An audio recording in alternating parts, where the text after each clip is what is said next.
Hands off, he's mine. Eavesdroppin.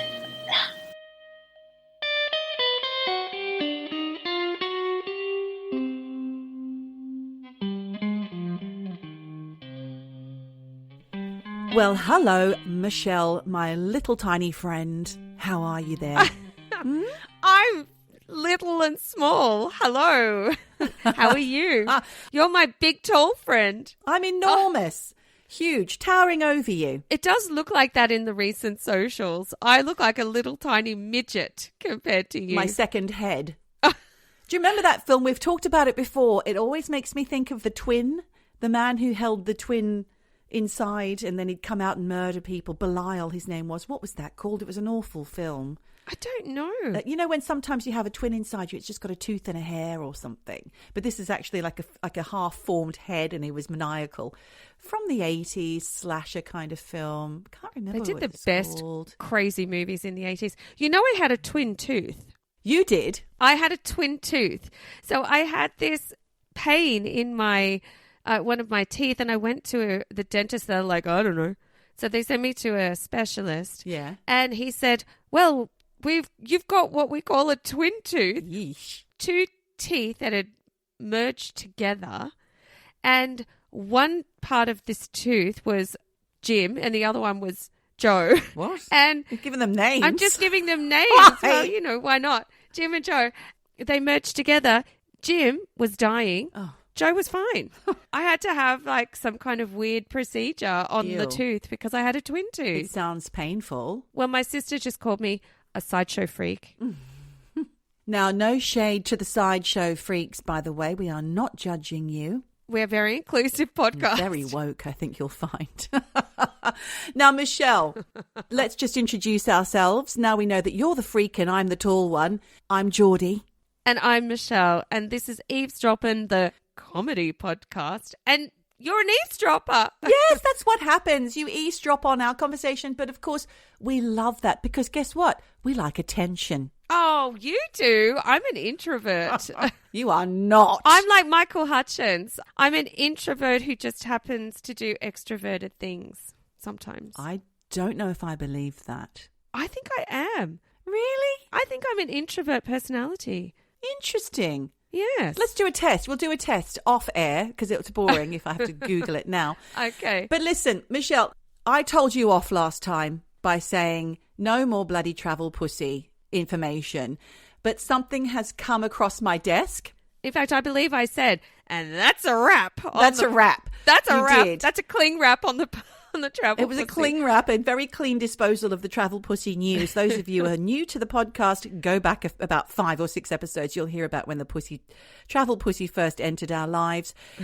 It was on a road trip through Germany. Michelle's fiance went to a vending machine, did not purchase the travel pussy, but it provided us with hours of fun. Listen, I'm going to tell you some things because our German listener, Anushka, she is also quite intrigued by the travel pussy. She sent in something, and what it is Amazon reviews of the travel pussy. Do you want to hear some? Yeah, of course. Roll it. This one's from Mike in the UK. He only gives it a 1 star, so it wasn't really a big hit for Mike. He says, it's nothing like my cat Boris.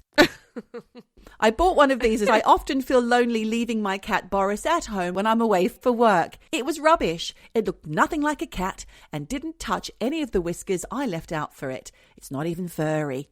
Complete waste of time. Mike, like Jen, thought it was an actual cat. I think Mike and Jen need to connect. Spend some time together. Oh, God. But this one is a bit better. It's 4 stars from Peter, who says, oh, sorry, I just have to brace myself before I say this. Pity it's a one-shot deal. It's a one and done. Oh. One shot. That's even worse. Oh, God. This feels very good. Downside is the length of time it takes to fill it with water. I thought he was going to say something else there. Oh, mate, I just got to say, like, how long could it take? 3 seconds to fill up a travel pussy if you do it from the tap? Otherwise, it's just like a hot water bottle. Well, that's what I was going to say. We filled a lot of hot water bottles when you were visiting recently, didn't we? And you've got one of those weird long ones. It's long. A long bottle. I mean, it's the length of your body. It almost is. Half the length of mine. I could actually have one of those and snuggle it. It's a snuggle. It's a snuggle bottle. It did remind us of those waving men, and you said from Nope. And the ones outside the gas stations. Yeah. Yes, it's one of those. You saw me when we were watching Traitors together. I like to sit and like flop it about, squeeze it, and it kind of has a life of its own. That sounds like the opposite of a travel pussy. That sounds like a... Travel Willy? Travel D. Oh. I would not like to put something inside me that was filled with hot water, by the way. Let me just say that for free. Yuck. They're filling these pussies with hot water. What happens if it bursts? I know, but that's like all those drug mules that put a whole thing of cocaine or whatever up the old... No, I wouldn't do that. Whoop, whoop. And then it explodes and they die from, an overdose. Yeah, that's a job I won't be applying for. Anyway, back to our reviews.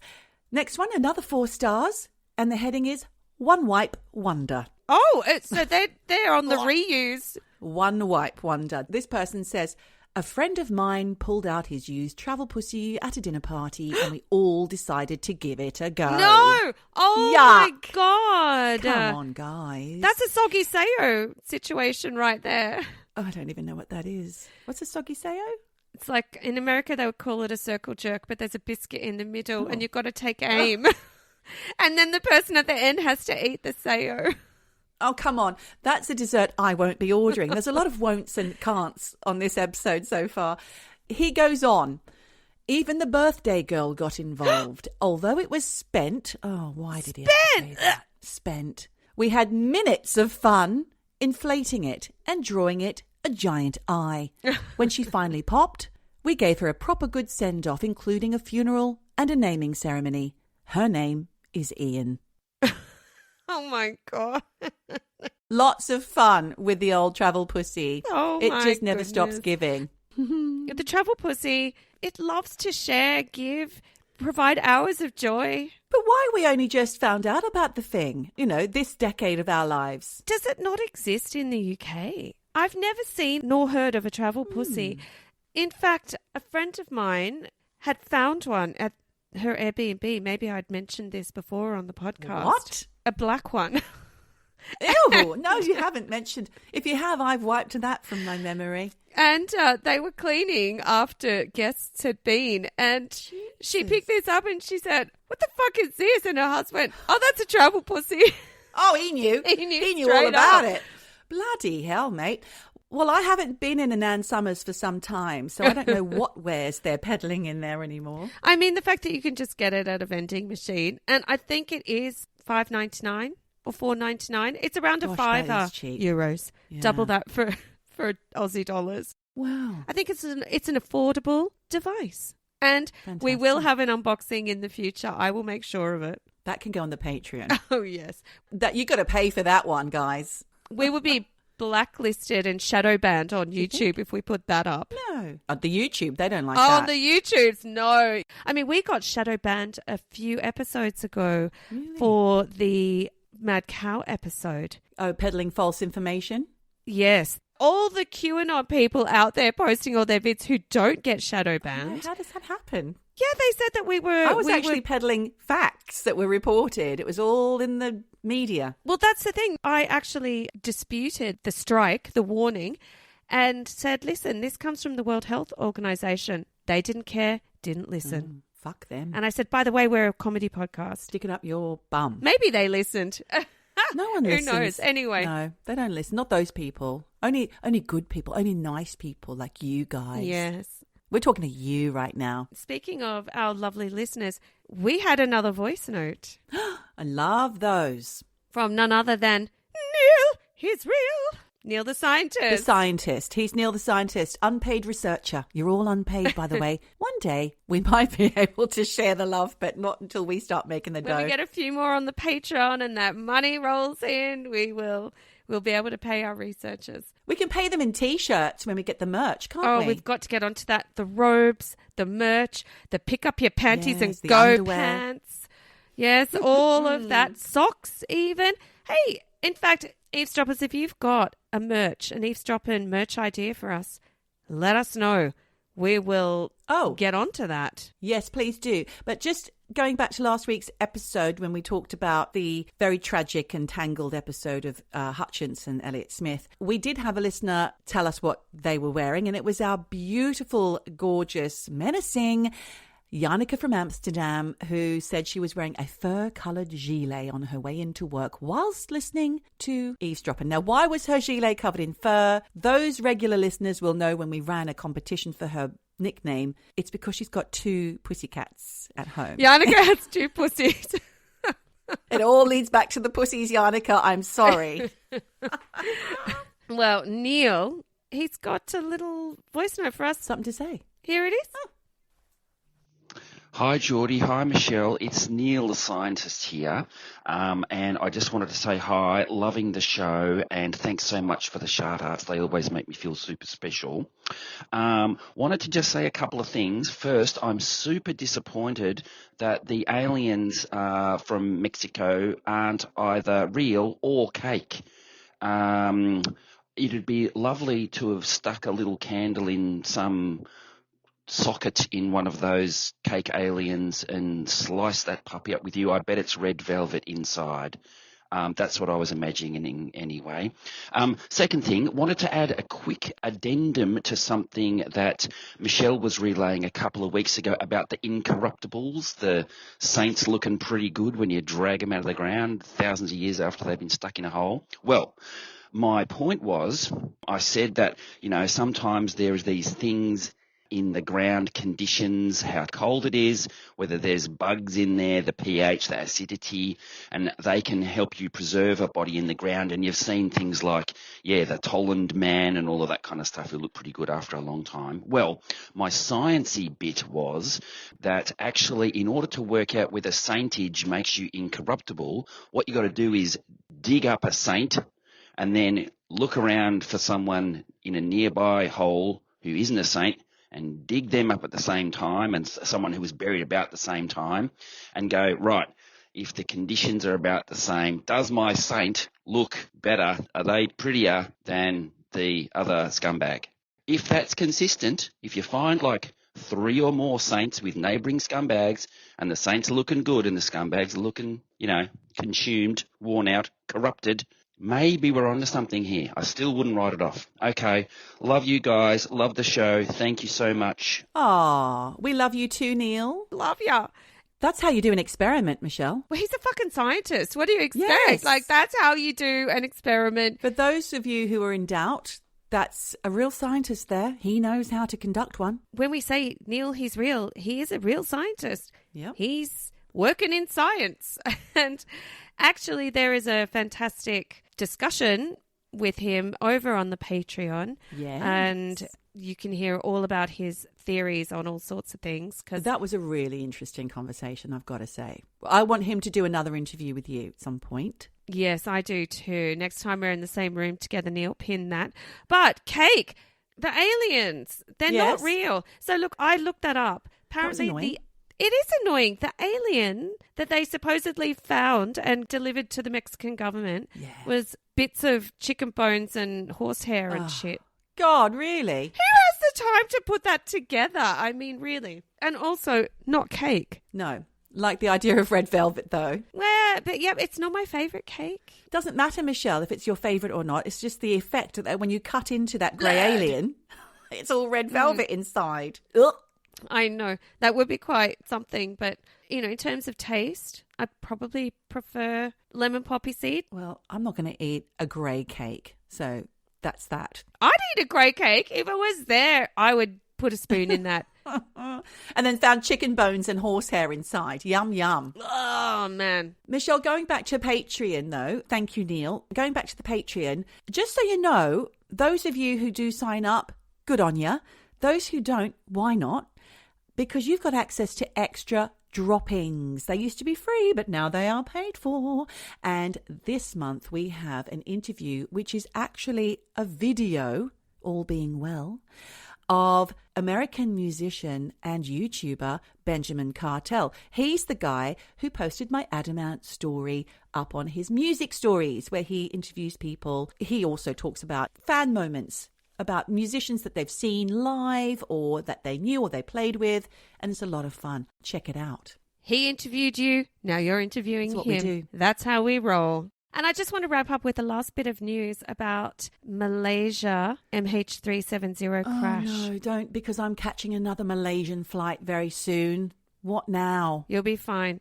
Well, basically, the government have been accused of wanting to keep what happened to this crash. Yeah. And if you don't remember, about 10 years ago, Malaysia Airlines Flight 370 crashed into the Indian Ocean, killed all 239 people on board. Oof. Currently still remains a mystery. They've never found it. They've been accused of wanting to keep that crash a mystery because, you know, the black box was never found. Nothing was ever found. There have been 2 separate reports in the last 4 months that have proposed new areas in the southern Indian Ocean as new areas to search for the wreckage.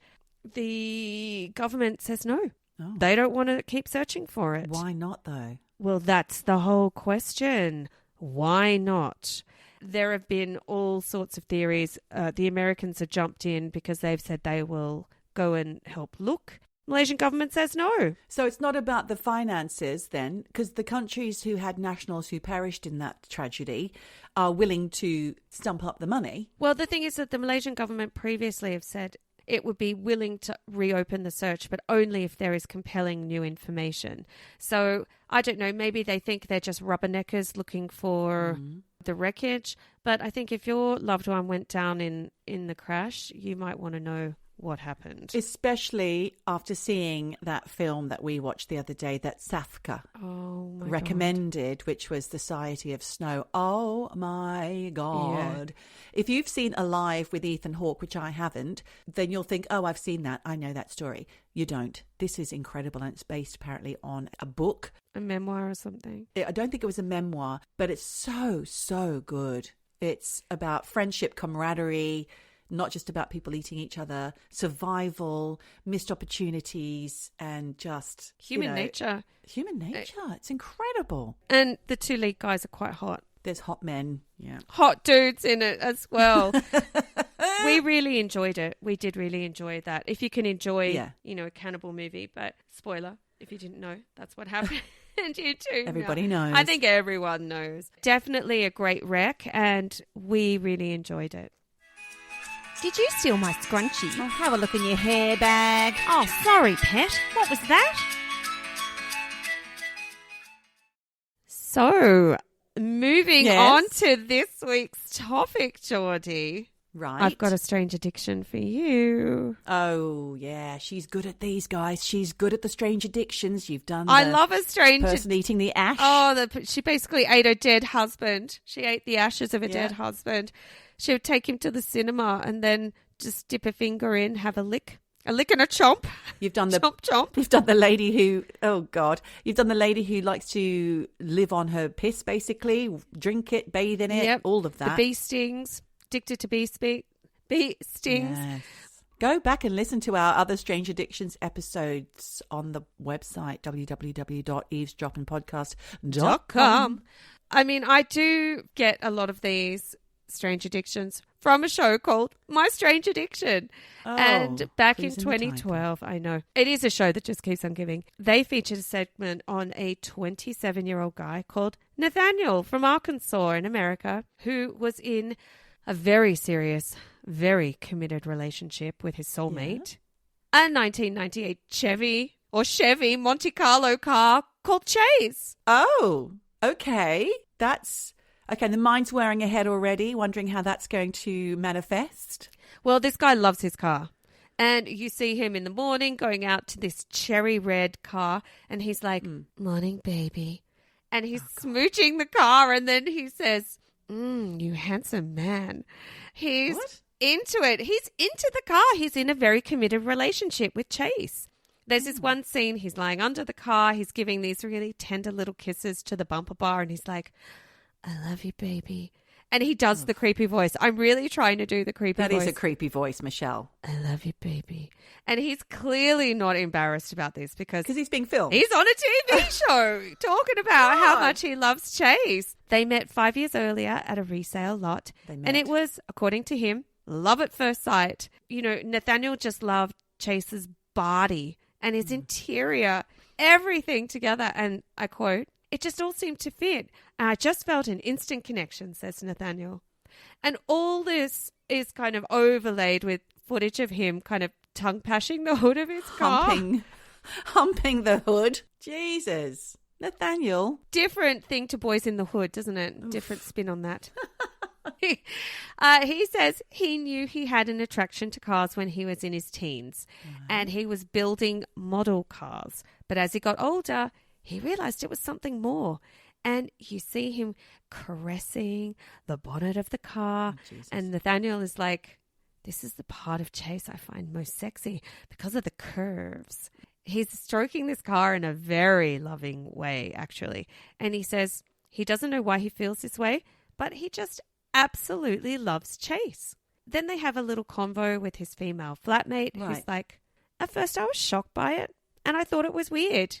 I hear you, sister. Yeah. I is can weird. see why. Yeah, okay. It is. I have a quick question.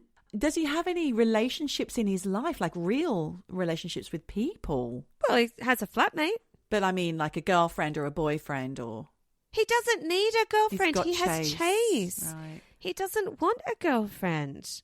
He'd be cheating. He'd be cheating on Chase if he had a girlfriend. He's monogamous. Yeah. Okay. He is monogamous. I mean, how dare you even suggest that, Geordie? What kind of guy do you think he is? The flatmate says, she found it hard to understand, and that she said she is a bit worried for her friend because what he's doing isn't normal. And Nathaniel does go on to say that they always have had such a good time together, he and Chase, and they like all the same music. And they have a favourite song that they share. What is it? Have a guess. Who's gonna drive you home tonight? I wish it was that song. No, it is "I Can't Fight This Feeling Anymore" by REO Speedwagon. That's not their song. That doesn't make any sense. There's no puns, Nathaniel. There's no puns. Well, I mean, it is an Speedwagon. REO Speedwagon, of course. Speedwagon. This is Chase, my Speedwagon. But also, he can't fight this feeling. He can't. That's how he feels. Yeah. He can't fight his love for Chase. Unfortunately, Chase, on the other hand, is, what's the word I'm going to use? Ambivalent towards his feelings. It's not requited. You say that, but I feel a bit sorry for Chase because Chase can't say no. No, exactly. Chase has no say in this. But look, he treats Chase really well. And on Chase's birthday, Nathaniel tries to do something a bit extra special for Chase. What's that? He takes him out to the local lovers' lookout.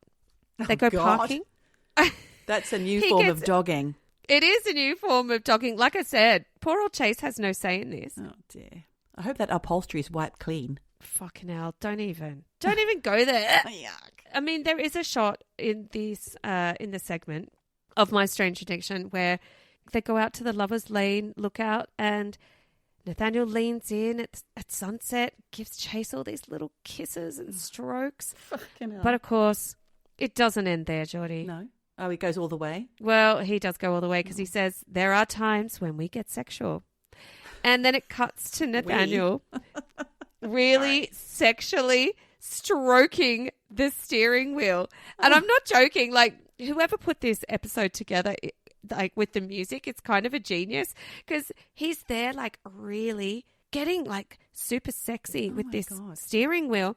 And the music behind is this really creepy music, like stabbing noises as well. Do you think this is real, or is it one of those like a Daily Star article where it's just been written by someone just to fill?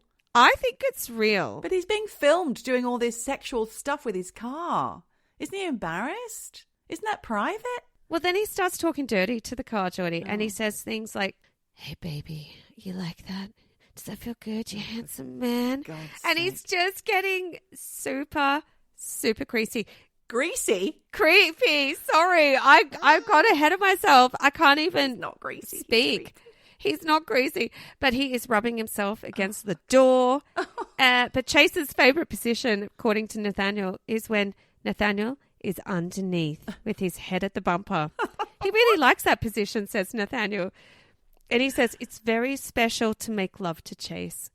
And You gotta think, if he's this comfortable getting sexy on camera Yeah. with the tongue and the stroking. Oh, God. Geordie, how wild is this guy getting Yeah, it must when there's go no camera around? Much, much further. I can barely imagine. It's a whole different spin on a lube job.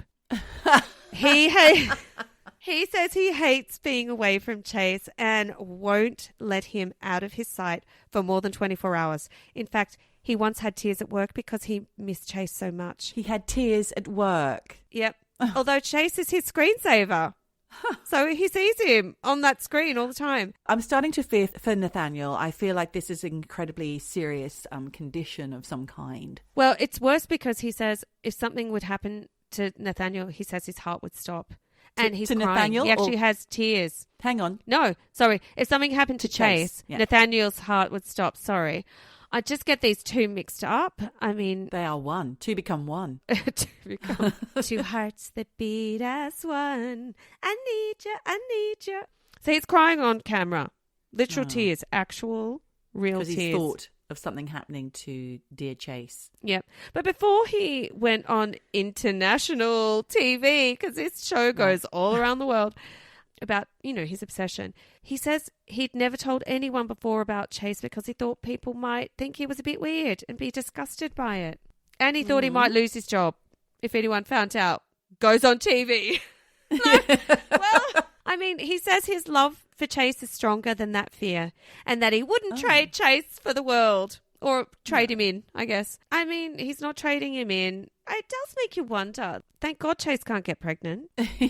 Imagine. Well, the thing is, too, Chase is a dude. So does this make Nathaniel gay with his car? Does it? Is he gay?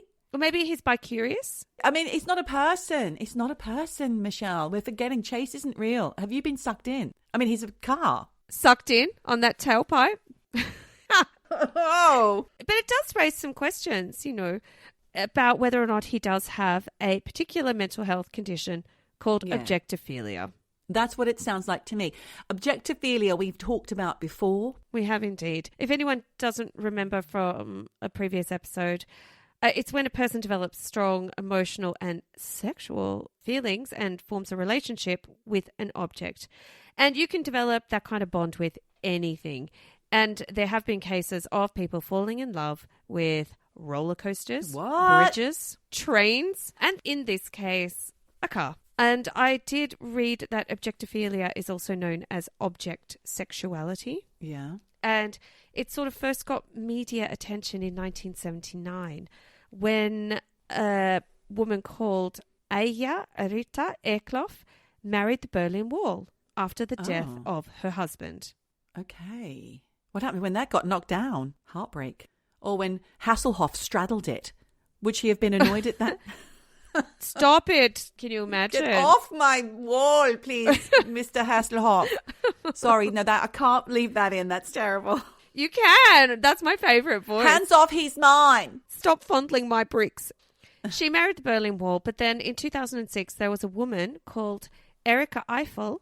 She's an athlete.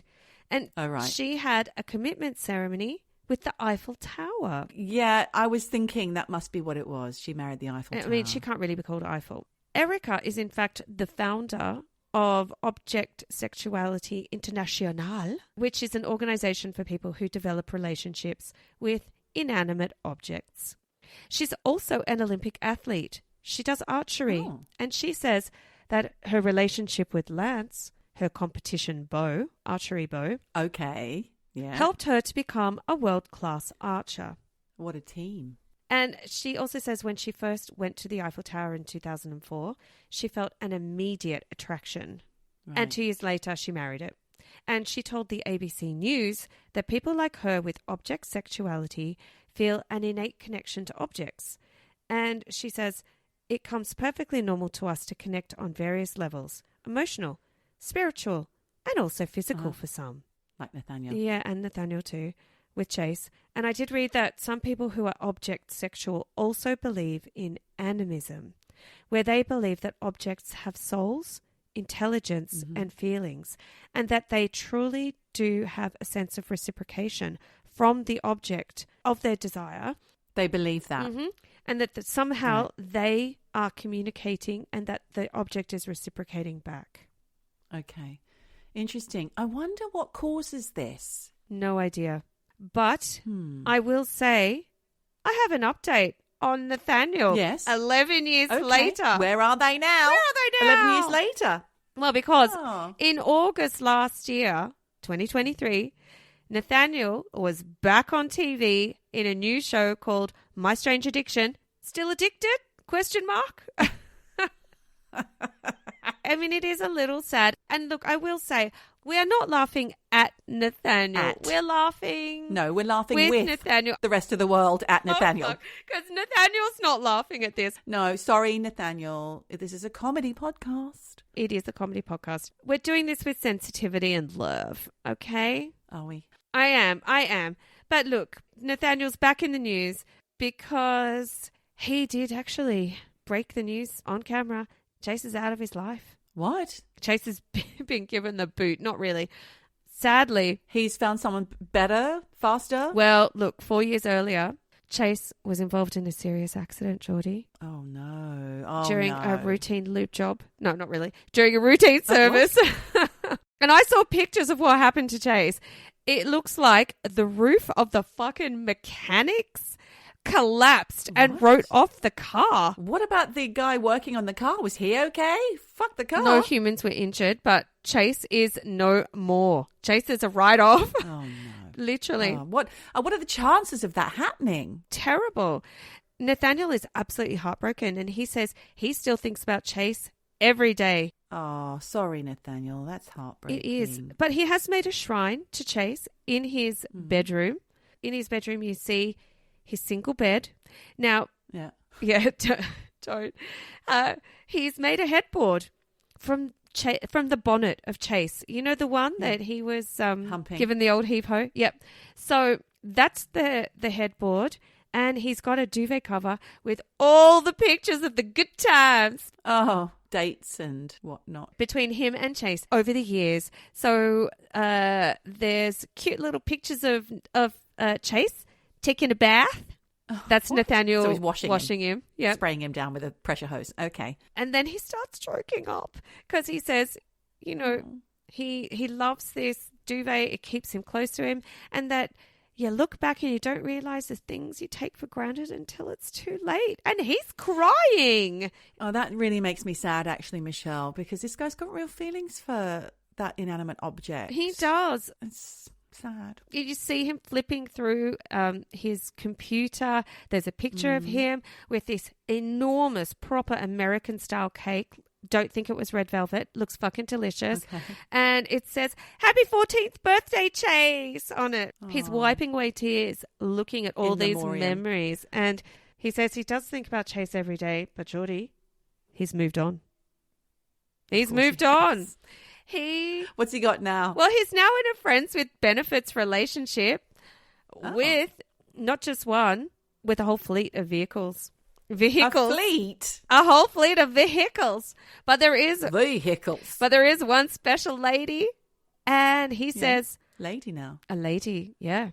He's flipped. He's flipped. Like I said, bi-curious. He says, "I found my baby girl online," and you hear him doing the dirty talk again, and he's saying things like, "Pretty girl." Stop it. And then you see him stroking a navy blue Lexus, and he's like, "I love Lex with all my heart." Lex, of course. Navy blue, that's the worst colour for a car, I just want to say. She's a Lexus, and he's called her Lex. I know, it's Chase not very imaginative. Was a Chevy, which I think was Chevy Chase. So Chevy Chase, the actor, yes. He's not really going like wild on the names here. No. He does say, "Thank you, Lex, for all you do for me." He's really talking dirty to her. And then he says he's now in an intimate relationship with Lex. And he's doing the whole, "Love you, baby girl," kissing the steering wheel, sliding his hand over the paneling. And he says Lex has more curve appeal than Chase. And in his eyes resembles a woman more than Chase. And, you know, maybe he's by vehicle. Yes. Good one, Michelle. And he's walking around the back of the car and he's like, Lex got a cute butt. Chassis. Oh, dear. But But he says he loves her interior the most. You know, he's not all about the surface, the looks. I do hope they're vinyl wipe clean seats. Well, he does say he does enjoy giving her a bath with warm water. And he says she enjoys it too. Yes. Now, there was a TikTok of him saying of Lex that he loves the feel of her, the smoothness of her driving, the feel of her seats, stuff like that. And he says, I mean, that's the stuff I pay attention to. And, you know, I'm just excited to be in her presence. Aww. And Nathaniel said this for all the world to see on TikTok. Yeah. And he says, I'm really dedicated to her and I just want to be there for her as much as I can. Well, he's not that fucking dedicated because Lex is not the only vehicle in he's got his the life. fleet. Yes. He's got more cars to love. Also, there's Adam the jet ski. A jet ski? Yep. Then there's Jordan, who's more of a muscle car. Right. And he says they've been intimate, though. And he has a more manly partner, which is Jet, the large black SUV. That also has a cute butt. I thought Jet was going to be the jet ski. I got confused for a minute there. Well, Adam's the jet ski and Jet is the SUV. It's a lot. He must be very wealthy, Michelle, to have all these cars and jet skis and whatnot. Well, maybe My Strange Addiction is paying him a pretty penny. Right. He says of Adam, I love to wrap my legs around him. It feels like I'm hugging him. Something hot and throbbing between the legs? Oh, my God. But I will say, he does go on to say when he's feeling a bit naughty, he gets Jet and Adam, and they basically have a threesome where they make, quote, passionate love. Well, that sounds dangerous to me. Be careful, please, Nathaniel. You don't want to have an accident. But he does call them his family, and he says he's got plenty of love to go round, and that none of his cars ever feel jealous of each other. Oh, all's well that ends well. Well done. It is. Except for Chase, who was crushed. R.I.P. Chase. Yeah. But it does definitely give a whole new take to the term used cars. Ew. Michelle, Chevy Chase, I read recently on something like Quora or something stupid that he is the most disliked Hollywood actor out there, apparently. What? Apparently he's very rude to other co-stars. He ruins their scenes. He puts people down. He was rude to a child actor. That's what I read. I don't know if it's accurate. Has anyone got any more info on that? It's from Quora. That's where people write in, so I really don't know. Interesting, because he was fantastic. He was the goofy, all the vacation movies. I hate those films. My brother loves them. Oh, my parents loved them. Holiday Road. I hate that song as well, whatever it is. Well, that sounded like Elliott Smith's Sweet Adeline, the one you sang last week. But anyway. Oh, everything's sounding the same now. Oh, you ding-a-ling. Oh, you ding-a-ling. Listen, Michelle, I've got something for you right now. What you got? Lay it on me. It's actually inspired from a Fortean Times article, which was entitled Gone and Forgotten, which was about people who had died and no one noticed. Very sad. And I read the story of a woman called Jennifer Maedge from Troy, Illinois. That's a rhyme. Who reported her husband missing in April 2022. Mm-hmm. The day he went missing, he had phoned Jennifer to let her know that he would be leaving work early that day. But once she got home, she could find hide nor hair of him. Hide nor hair. Hide nor hair. She looked everywhere. His car was in the driveway. His wallet and keys and cards were still in the house. So she called the police and they came and searched the house twice.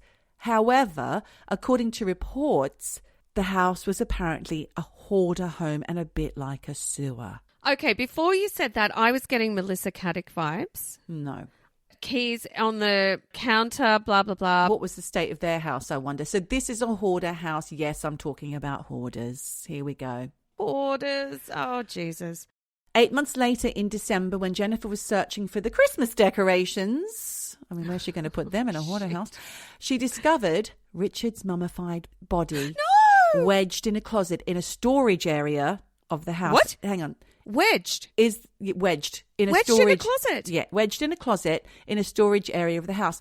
But is the whole house not just a storage area? I'm just confused here because so he's come home, popped the keys on the bench of the hoarder house, and then wedged himself in a closet. along with tons of rubbish, yes. She had previously reported a foul smell in the house, but police just put that down to the fact that there was shitloads of rubbish in there. Oh, my God, this is disgusting. Sorry. He took his own life is what happened, Michelle. He didn't just get stuck in there. He ended his life. Oh, that's very sad. I mean, know. he probably came home and went, I'm fucking had enough. I'm not cleaning up. This. I mean, there could have been many, many things. But I have another story here, which is from what I just mentioned before, The Star, which is often made up stories. But it led with King Charles's enlarged prostate. So that's fact. And a 400-year-old painting of a little lord wearing what looked like Nike trainers that have people convinced that time travel is real. But pin that. We'll come back to that another episode. But this is about cleaner Rayann McMullan, who was reduced to tears several times when she saw the state of a pizza box-filled flat in Manchester that took her 2 full days to clean. She was being employed by the landlord. It was a tenant's situation. They had moved out, and he saw the state of the house, thought, well, you're not getting your bloody deposit back. Rayann, can you come and clean this, please? It'll take you 2 days. It was floor-to-ceiling pizza boxes, along with huge bottles of the tenant's pee-pee. So we're talking about those enormous proper like water cooler bottles, practically. Those big bottles of water filled with piss. Well, is it because it was just chock-a-block with pizza boxes they couldn't get to the bog? They couldn't get to the loo? Maybe. Oh, my God. That's disgusting. Who pisses in a bottle? Who does that, someone. Geordie? Oh, I know. Stop it. Someone who does. He doesn't do it anymore, though. I've put paid to that. But the amount of pizza boxes in there was so enormous that Rayann says she'll never eat pizza again. It went that far for her. Can you imagine? I mean, to be fair, if I had to go and do a cleaning job, I would prefer a flat full of pizza boxes than shit. Shit and piss and rat piss newspapers and all that kind of stuff. Like pizza boxes, I mean, it sounds grim, and there could have been rats because I bet you there were deep crust, cheese-filled, left inside the boxes, and rats were in there chomping away. Yuck. You're talking about rats, Michelle. That Rayann story, that was nothing compared to the scene that search and rescue teams stumbled across when they were called out to a 76-year-old Texas resident's hoarder's home. As they entered, the team were welcomed by a gathering of rats, or a mischief, if you like. That's what a gathering of rats is called. More than one rat? A mischief. It's a mischief. Now you know. The team were, of course, decked out in hazmat suits, and they had cadaver dogs that they brought along. They immediately found the gentleman's body, and neighbours of the man said that they had previously reached out to help him because obviously they could see that he was struggling with the hoarder issues. Yeah. But their help was rebuffed. And as mentioned in our previous hoarders episodes, of which we've done many, the hoarding disorder has now made it into the DSM-5, which is the Diagnostic and Statistical Manual of Mental Disorders, which is mental health workers use to treat. So let me just go through a few. The disorder class is obsessive, compulsive and related disorders, though it is not an obsessive compulsive disorder. I've got to make that clear. And it is basically described as persistent difficulty discarding or parting with possessions regardless of their actual value.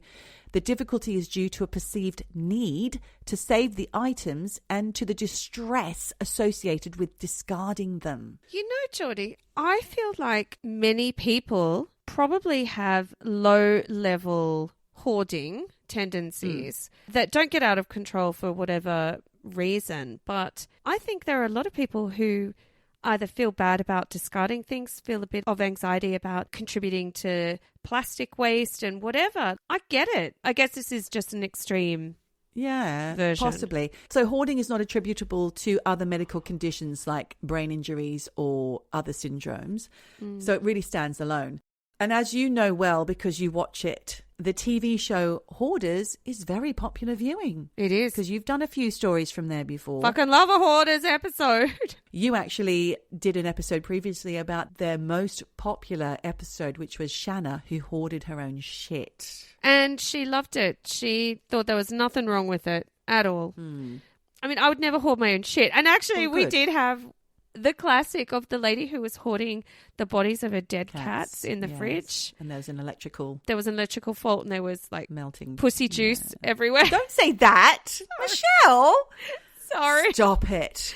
Sorry. Goodness, you're so rude. Well, there's another episode on hoarders, which I looked at briefly, and it was one about a man called Glen, who was a Californian businessman whose wife had passed away several years before the episode was filmed. As a coping mechanism, the newly widowed Glen decided to breed rats as pets. More mischief. More mischief. This is ringing bells, Geordie. I feel like we have discussed this guy previously I'm not sure. on the podcast. Well, it could well have happened. We forget things. It's a refresh. This is a refresh. And there's an update because obviously the rats, they rapidly multiplied and they were bloody everywhere by the end of it. And the sheer volume of rats meant that Glen was forced to move into a shed on his property, which was on acreage in Antelope Valley in California. His episode was in 2011, by the way, season 3. Glen / Lisa. Now, can I just ask you to mentally visualize a writhing floor of rats. Not even a floor, a writhing entire house full of rats because he had to move out into the garage or whatever you just said. That's disgusting. Fucking hell. I am mentally picturing that. It's making me feel unsettled. Anxious. Yeah. A little anxious. Well, the hoarders team went in and fixed things right up, Michelle. Don't worry about it. Because aside from rats, also hoarding rats, Glen was also successfully running his own water delivery business. Ugh. Who's buying water from that guy? I'm not buying water from that guy.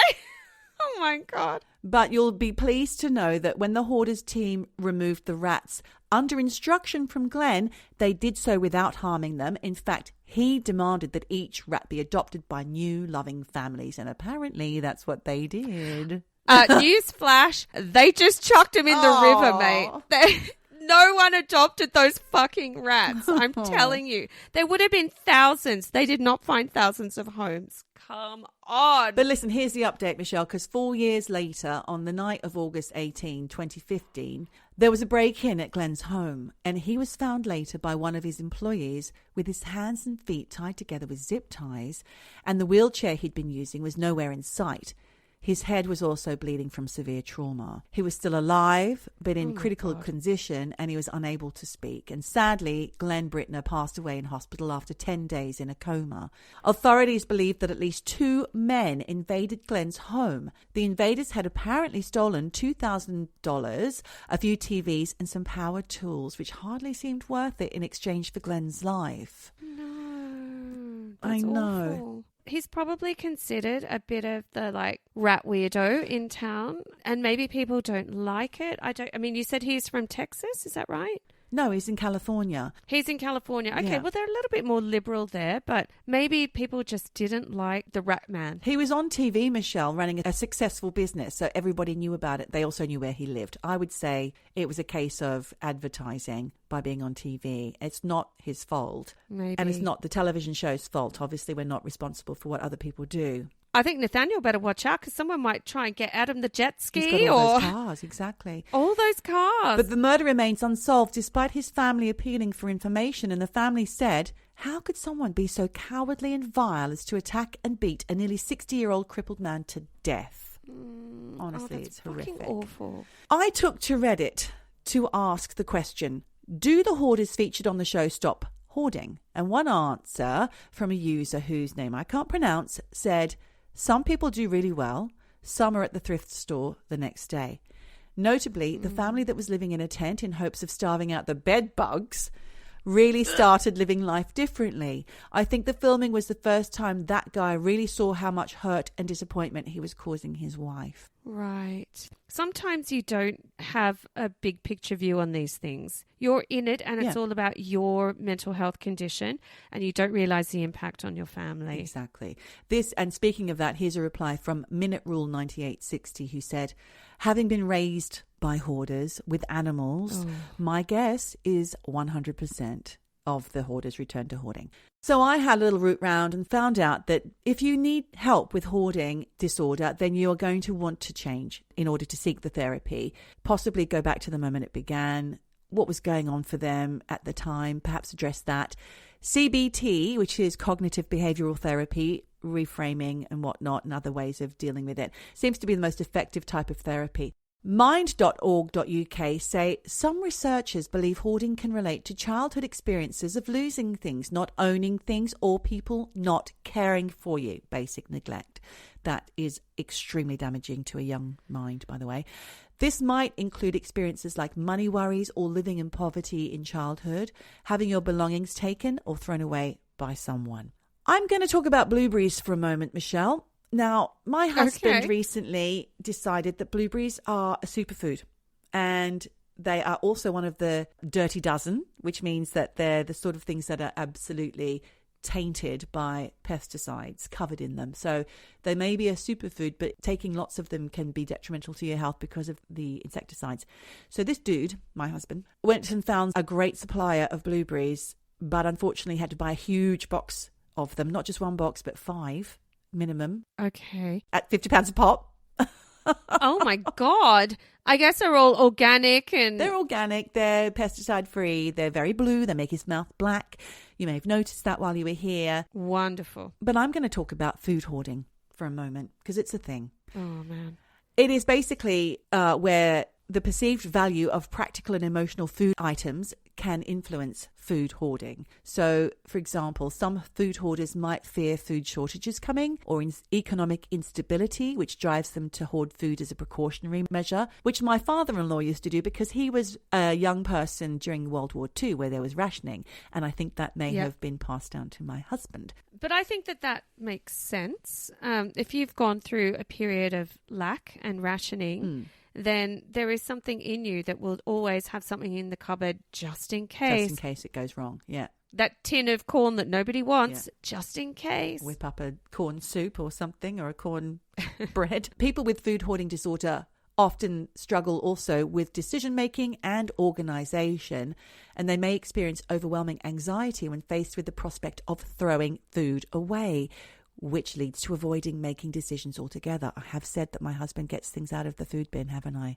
I think maybe on a previous episode, yes. Yeah, sorry. And I've seen it. Sorry, Hubs. I've seen it. It's this indecisiveness that contributes to hoarding of food and other things. Then there is avoidance coping mechanisms. So hoarding can be another way for people to avoid confronting underlying emotional pain or trauma and acts as a temporary distraction from other issues that cause distress. In its place, it provides a sense of control and security. And here are some examples of food hoarding.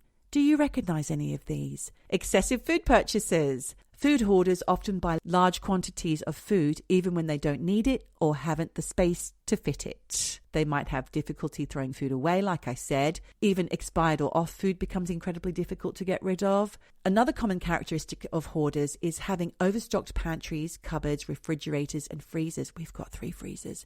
It gets disorganized in there real quick. Cats in the freezer, for example. Oh my God. Geordie, I'm sorry, but this is just like tick, tick, tick, tick, Yes, tick it to really your is. house.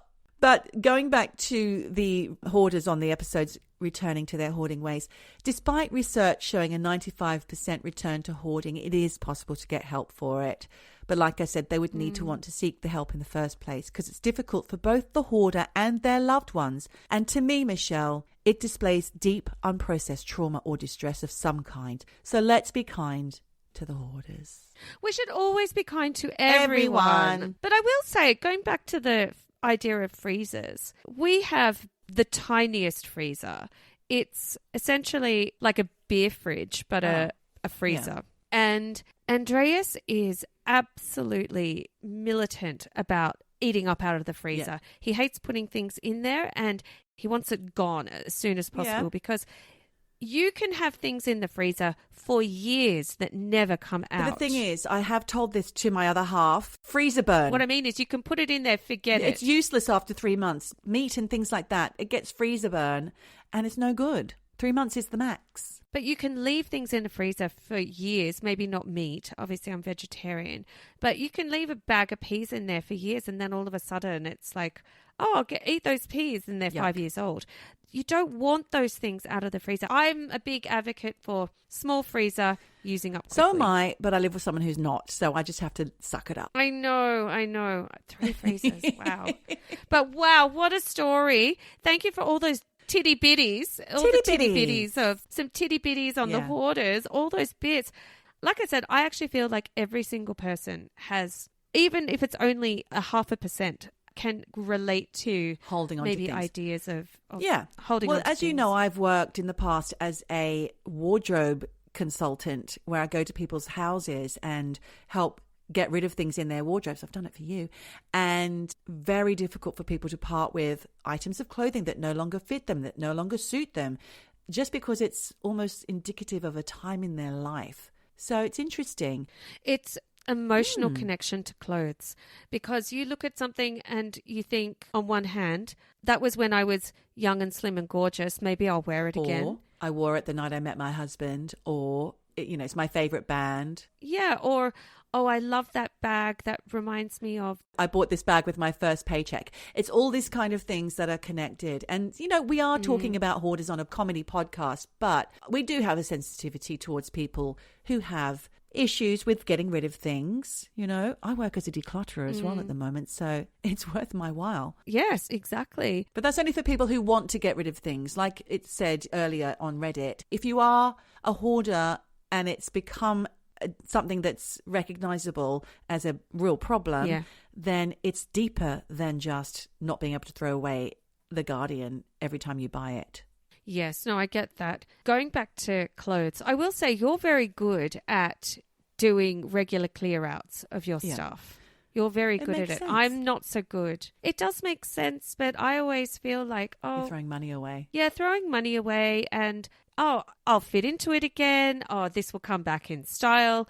Oh, it's a very good brand. It's complex. I'm not a clothes hoarder, but I would say that's the thing I have most difficulty parting with. What I tell my clients, Michelle, when I work with them is, wouldn't you rather put that on Vinted or eBay and get some money towards buying something that does make you feel good when you walk out the door, that you will wear, that you'll get some wear out of, and you can be proud of your wardrobe, or you can put your hand in and know that you're going to pull something out that is something that you feel comfortable in and you can wear. And it does wonders for your self-esteem as well, which is where I really kind of champion people's self-esteem and helping them get back up there. I'm advertising my services right here, right now. I've never spoken about this before.